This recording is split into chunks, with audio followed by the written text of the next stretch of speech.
I am the changing face. I am the I changing am face of the HIV changing AIDS. face of HIV/AIDS.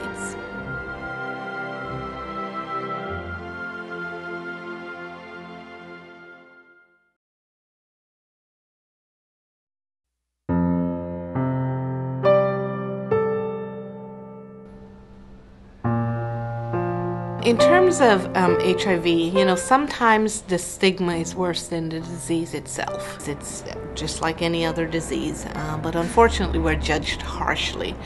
Well, that also happens really a lot in the church, and we need to educate more churches. We're a full-fledged agency serving over 300 HIV-positive women and their families. We have a care side to the agency where we serve HIV-positive women, getting them doctors, medicine, housing, food. How do we now keep you healthy, HIV-positive, and not get to AIDS? How do we teach you about transmission of the virus to your baby? How do we make sure you're adhering to your medicines? In addition to that, we have a prevention arm to the agency where we do HIV counseling and testing. We also have a policy and advocacy arm to the agency where we are teaching women with HIV how to be their own advocates, how to change policy, how to sit at the tables where policies are being made that will affect our very lives.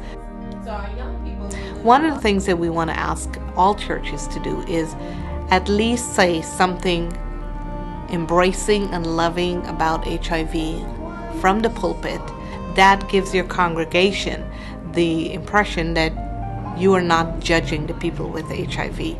If I'm sitting there with HIV, I know at the end of that service I can go and I can talk to that pastor. I can say, here's what's going on in my life.